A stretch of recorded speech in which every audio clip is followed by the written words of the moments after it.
So you're finally looking to get your weird little hands all over your own project car. But you're looking at all these cool Instagram builds and you're like, wow, I can't afford any of these. So all the great project cars already got all gobbled up by everybody 10 years ago. Even some of the best starter cars like the NA Miata are almost 30 years old or over 30 years old. I'm Austin and I like cars. So this week we're gonna look at some of the cars I grew up around in the 2000s and see if there's any good projects in there.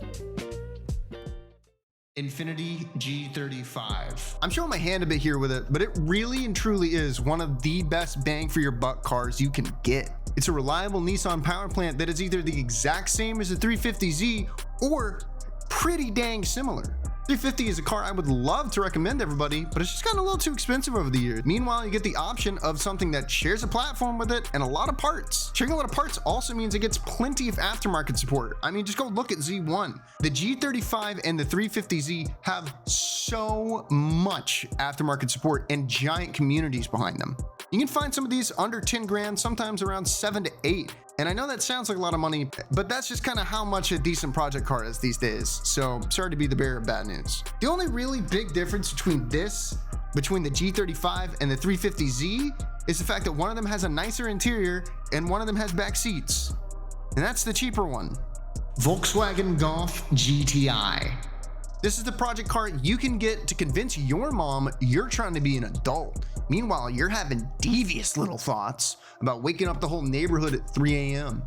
The VW Golf is another great car for someone who wants a modern project, something that you can easily daily drive and still modify the crap out of and enjoy. The GTI specifically is a spec of car with plenty of support from global aftermarket communities. It's one of the best-selling cars of all time. So of course, the support and love for it's going to be pretty ubiquitous. And that love goes for any generation.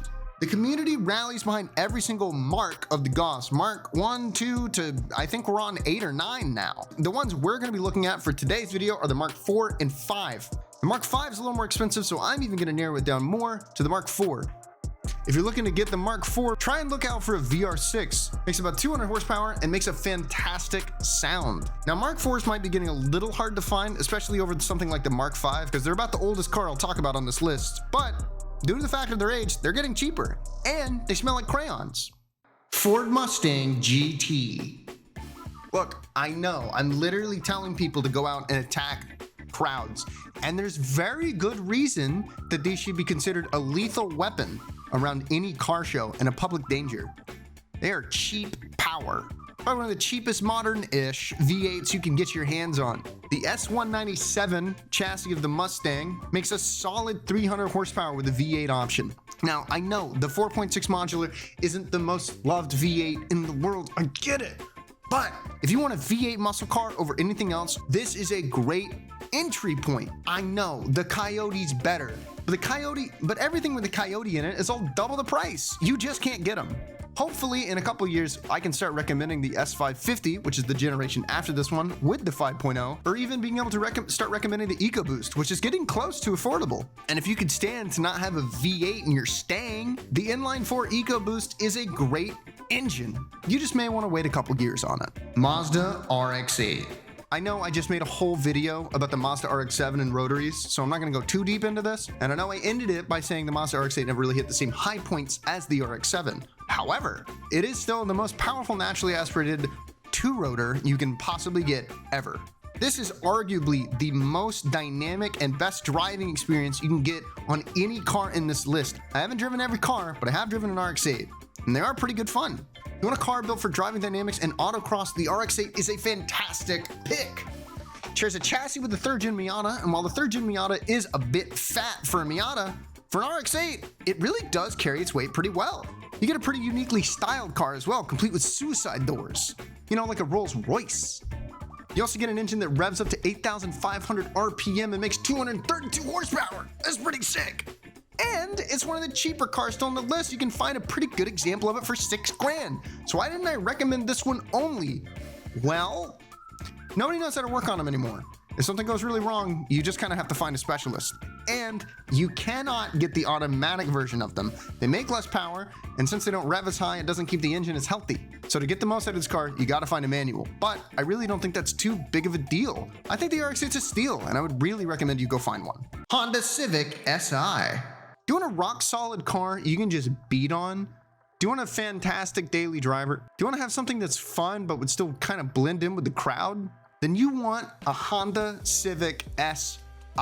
Specifically, we're talking about the 8th Gen SI. It's got a K20 in it, making around 197 horsepower, and a limited slip diff, and it only comes in manual. That's car nerd talk for this car's good. The Honda Civic SI is a fantastic car to go after. The problem is, everybody knows that and has known that for years, so they have been abused. You gotta make sure you find a good example of these, but it's a Honda Civic. It'll last. Again, these hit underneath the $10,000 range, although they do get a bit close, but for a car that'll last you a long time, I don't think that's a terrible idea. Scion FRS. The FRS is part of the trio of the Toyota 86, the Subaru BRZ, and itself.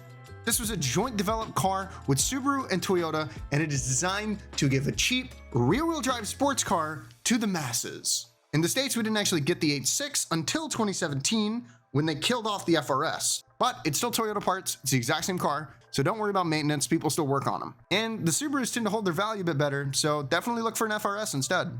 The FRS is also the newest car you can even get on this list.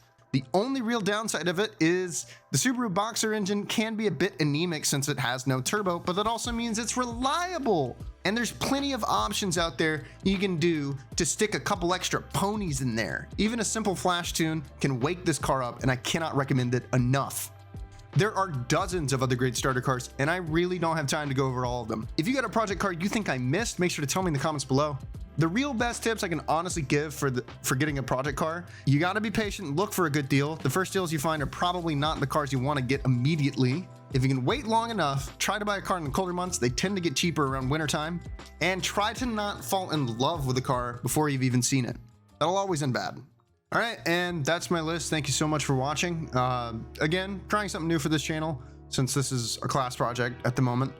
I do still have plenty more videos coming, so if you're enjoying this at all, make sure to subscribe so you don't miss the next one next week. I'm gonna be coming out every Sunday. At least that's the plan. Yeah, thank you for watching. I have no idea how to end these. I'm Austin. I still like cars. Have a good day. Bye. Go watch all of my videos. Go watch me.